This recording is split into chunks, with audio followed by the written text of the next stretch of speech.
자, 첫 번째 수행평가를 위한 디딤 영상 촬영 시작하도록 하겠습니다. 자, 우리가 이제까지 배웠던 건 뭐냐면 1910년대, 그 다음에 20년대, 3, 40년대 일제 통치 때문에 너무 힘들었었죠. 이제 그거에 저항하는 우리나라의 민족운동을 이제 수행평가로 볼 건데요. 첫 번째 수행평가인 코넬노트 작성을 위해서 디딤 영상 촬영하도록 하겠습니다. 자, 이제 58페이지부터 시작하도록 하겠습니다.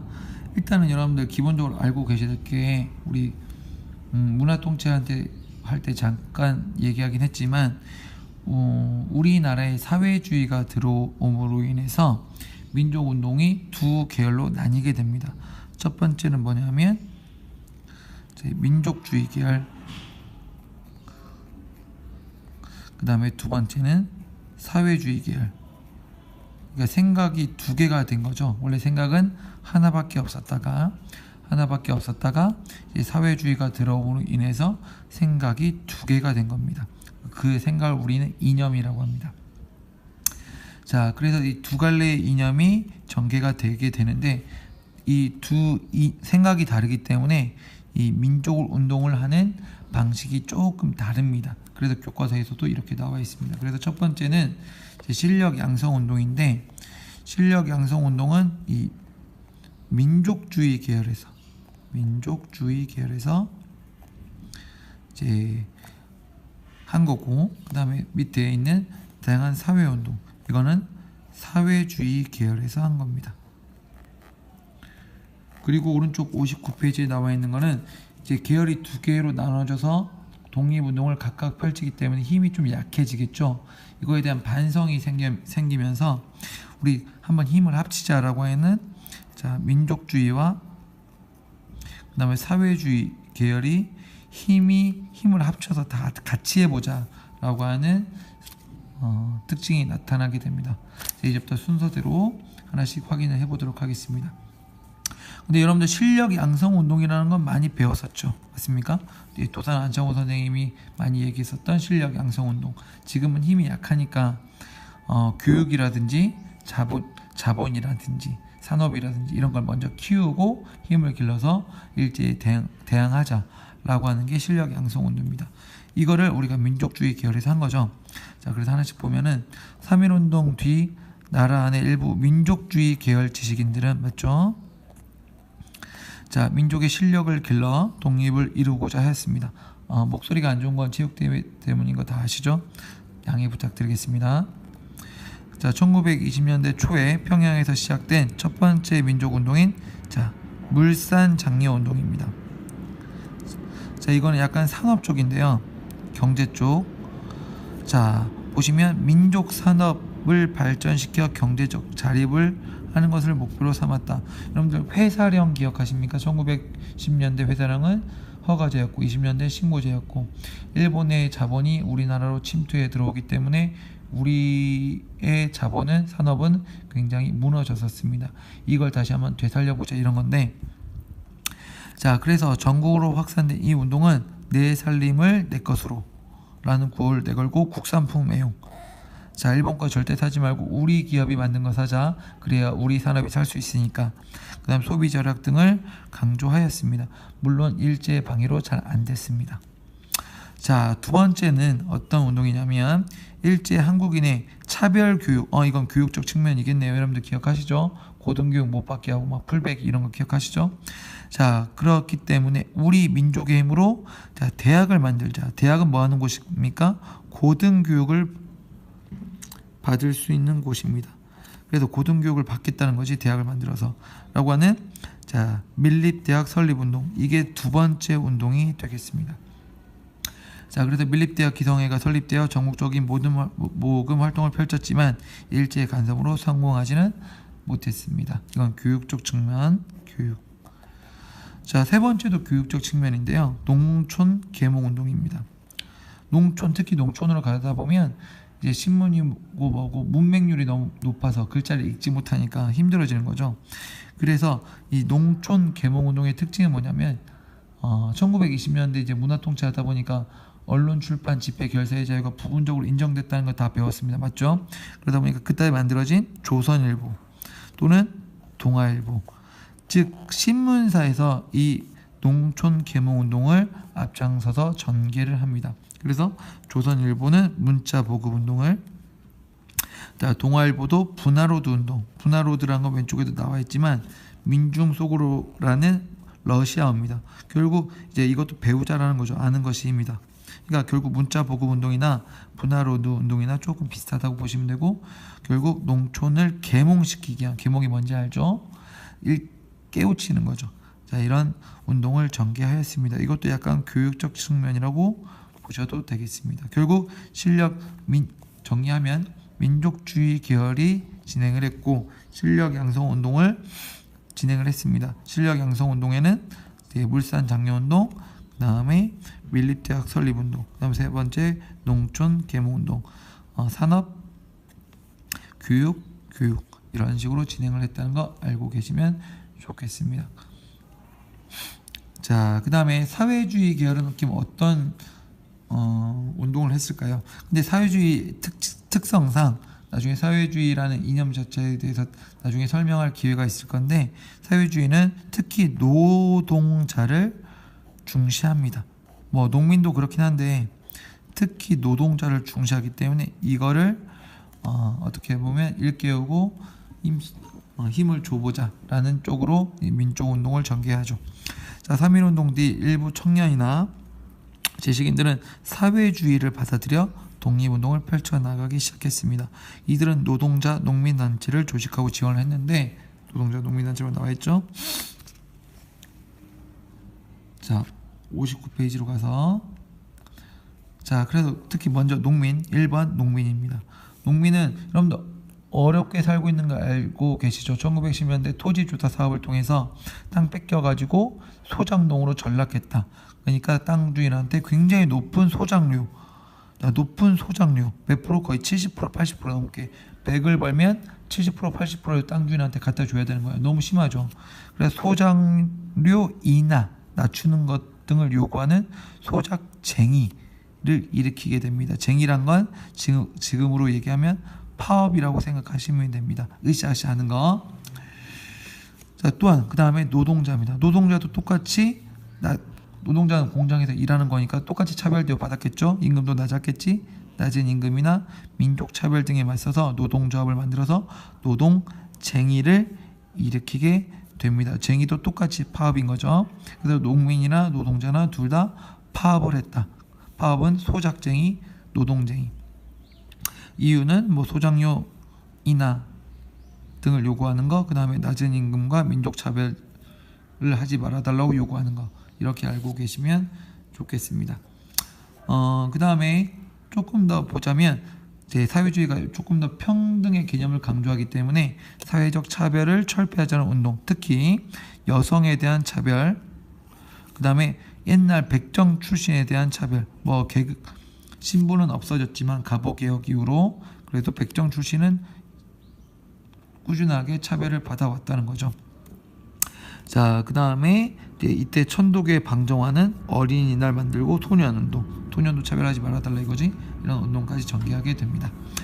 자, 그래서 근데 결국 각각 따로따로 하기 때문에 힘이 좀 약한 거지. 그러니까 힘을 합쳐보자라고 하는 운동이 펼쳐지게 됩니다.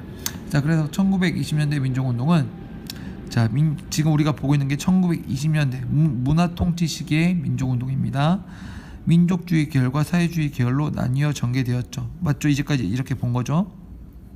이들은 이념과 사상은 달랐지만 독립에 대한 의지는 같았다. 그러니까 반일에 대한 생각은 같은 거지.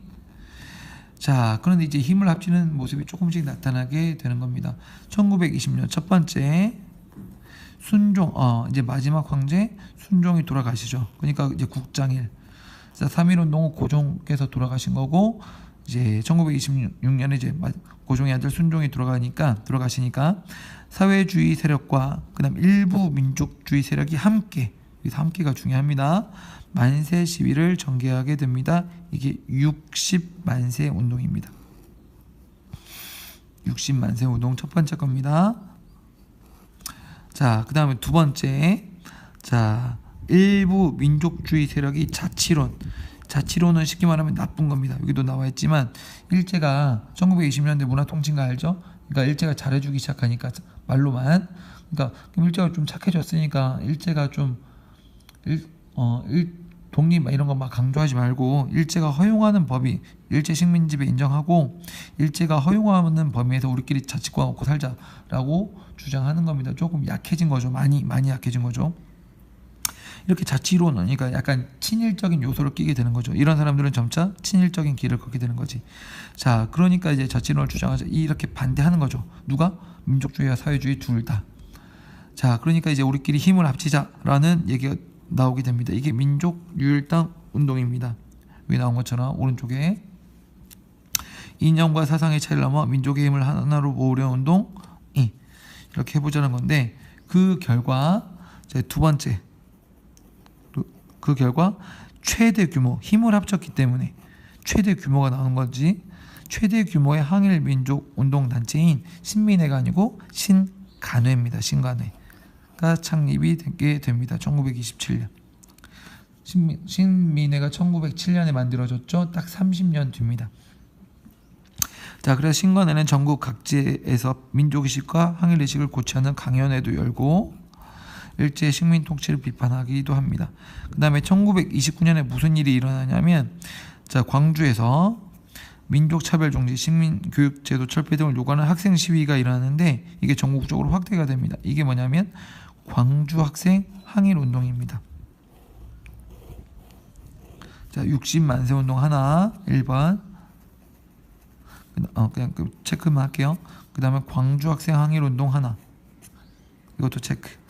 자, 이때 신관에는 이 광주 학생 항일운동을 지원해 주려고 하죠. 근데 잘 안 되긴 했지만, 자, 그래서 뭐 밑에 내용은 그냥 넘어가시고, 그래서 키워드만 보면, 키워드만 정리하면 60만세 운동 하나, 그 다음에 순서대로 하면 신관회 성립 하나, 그 다음에 신관회가 지원한 광주 학생 항일운동 이런 키워드를 잡을 수 있을 겁니다. 자, 밑에 신관의 결성의 의미가 나와 있죠. 자, 식민지배 인정할 수 없어요. 기회주의자 뭘 얘기하는 사람들입니까? 자치론 주장하는 사람들입니다. 아까 얘기했던 거.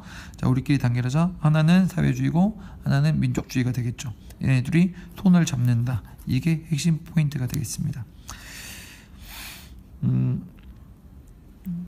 자, 그래서 가해 대화에서 밑주친 기회주의자가 무엇을 주장했는지 얘기해보자. 기회주의자들은 일본의 지배 어느 정도 허용하고 그 안에서 자치를 얻어서 살자 이렇게 주장을 한 거지.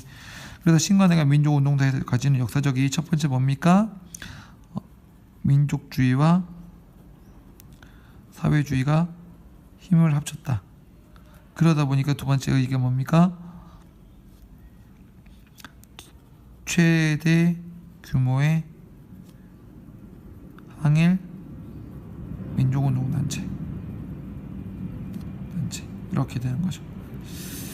자, 일단 여기까지 보시면 58쪽 59쪽에 나온 페이지는 일단 싸우자는 아닙니다. 맞죠? 약간 실력 양성 운동 또는 또 다른 곳에서 독립운동을 펼쳐나가는 거죠. 그러니까 어떤 사람들은 좀 답답하겠죠. 어떤 사람들 싸움 좋아하는 분들. 그러니까 이제 싸우자로 넘어가도록 하겠습니다. 자, 그게 왜냐하면 나라 안에서 민족운동이잖아. 나라 안에 싸우기 힘들거든. 일자가 너무 빡세기 때문에. 그래서 나라 밖에 있는 사람들 중심으로 싸우자라는 얘기가 많이 일어나죠. 그래서 이 다음 쪽은 중국과 만주에서 무장투쟁을 전개하자. 이제부터는 싸우자입니다. 자, 일단 첫 번째로 볼 건 뭐냐면 전쟁입니다. 전쟁. 싸우는 방법도 두 가지가 있는 거 알지? 전쟁 아니면 암살, 의열투쟁. 일단 먼저 전쟁 먼저 보도록 하겠습니다. 자, 여기 지도 보시면 이거 외울 필요까지는 없는데 이거 좀 알고 계시면 좋은 게, 자, 청산리 대첩에 김저진 장관이 이끌었던 부대 북로군정서군, 그 다음에 봉오동 전투에 홍범도 장군이 이끌었던 대한독립군 좀 알고 계시면 좋겠습니다. 그 다음에 위치가 이거 백두산이지, 청산리가 여기 있고 그다음 봉오동 여기 있습니다. 특히 청산리는 백두산 근처에 있죠. 이거 체크해 두시고, 자, 그럼 전쟁 준비하겠습니다. 시작. 3.1운동을 전후하여 나라 밖에서입니다. 맞죠? 나라 밖에서는 무장 독립 전쟁이 활발하게 펼쳐졌다. 특히 만주와 연해주에서는 동포 사회를 바탕으로 많은 독립군이 조직이 되었다. 이들은 두만강, 압록강을 건너 국내로 들어와 일본 군경과 통치기관을 공격하였다. 홍범도의 첫 번째입니다.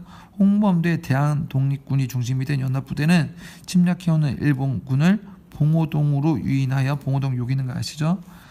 자, 크게 물리쳤다. 이게 봉오동 전투 1920년 6월 달입니다. 3.1운동 다음에 이 전투에서 크게 패한 일본군은 대규모 병력을 보내 독립군을 공격해왔고, 이에 두 번째 김좌진, 여기 계시죠? 김좌진 장군. 이끄는 북로 군정서군과 봉오동 전투에 참가했던 연합부대는 청산리 지역에서 여러 차례 전투, 자, 백두산 근처에 있습니다. 지형이 험준하겠죠. 이 지형을 바탕으로 여러 차례 유격전을 펼친 결과 일본군을 크게 물리치게 됩니다. 독립군 100명밖에 안 죽고 일본군은 1000명 이상 죽었습니다. 그래서 청산리 대첩인 거지. 자, 그래서 1번 봉오동 전투, 2번 청산리 대첩입니다. 근데 일본군이 이 치사한 짓 벌이는 거죠. 뭐합니까? 일본군은 이제 막 지니까 이 간도 지역, 이쪽 지역이 간도인가 알지? 자, 이쪽 지역이 다 간도인가 알죠? 이쪽 지역에, 자, 이렇게 독립군이 활약할 수 있었던 배경에는 이쪽 지역에 있는 사람들이 많은 걸 지원해줬다, 이런 거지. 자, 그러다 보니까 전쟁은 군인데 군인끼리 싸워야 된다고 했잖아. 근데 이제 갑자기 한인 마을 공격해서 주민을 학살하기 시작합니다. 이걸 우리가 간도 참변이라고 하는 거죠. 이 당시 일본은 진짜 말 다 했죠. 난징대 학살도 얘기했죠, 제가. 자, 그래서 간도가 살기 어려워지니까 독립군은 동포 사회를 보존하기 위해서 어디로 가느냐? 쭉 이렇게 올라갑니다. 러시아 쪽으로 가죠, 이제. 그래서 러시아 쪽으로 갑니다. 러시아 자유시까지 이동을 하죠. 자, 그런데 러시아의 지원을 받은 독립군과, 자, 지휘권을 둘러싼 갈등으로 인해서 갑자기 러시아군이 갑자기 태도가 이상하게 되면서 무장해제를 시키면서 이거에 격분하니까 갑자기 저희를 무참하게 공격을 하게 됩니다. 그래서 수백 명의 독립군이 희생되는 자유시 참변이 일어나게 되는 거죠. 이게 네 번째입니다. 자, 순서대로 하면 1번, 2번, 3번, 4번입니다. 자, 그러니까 어쩔 수 없이 러시아로 갔다가 거기서 환영받지 못했기 때문에, 공격을 받았기 때문에 다시 돌아와야겠지. 그래서 만주로 다시 돌아옵니다. 그리고 조직을 정비하여 참의부, 정의부, 신민부라는 조직을 만듭니다. 일단 여기까지만 할게요. 너무 헷갈리니까. 이게 3부 형성입니다. 5번 3부 형성, 3부 성립이라고 할게요. 자, 정리를 다시 한번 해보면, 자, 봉오동 전투, 청산리 대첩, 간도 참변, 자유시 참변, 그 다음에 3부 성립, 이렇게 순서가 이루어질 것 같습니다. 자, 오른쪽 61페이지에는 자, 의열투쟁 아시죠? 의열투쟁은 여러분들 영화 암살 기억하시죠? 암살. 자, 암살하는 겁니다. 자, 3.1 독립선언을 일강이 받아들이지 않자 일본 독립운동가들 미쳤나봐, 죄송합니다. 일본이 아니고 일부 독립운동가들은 무력투쟁이 필요하다고 생각을 했고, 자, 그래서 의열 활동을 펼칠 단체가 형성이 되기 시작하는데, 첫 번째가 그 유명한 의열단입니다. 의열단 1919년에 만들었고, 자, 만든 사람은 그 유명한 김원봉입니다.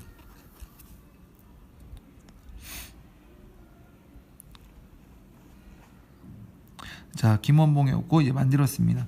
그래서 일제 주요 기관을 폭파하고 고위 관리와 친일파를 처단하고자 했습니다. 그러니까 어떤 사람이 있냐면, 여기 김익상, 조선 총독부의 폭탄 투척한 의열 활동, 그다음 김상옥이라는 분, 종로 경찰서의 폭탄 투척, 그다음 나석주는 동양 척식 주식회사의 폭탄 투척.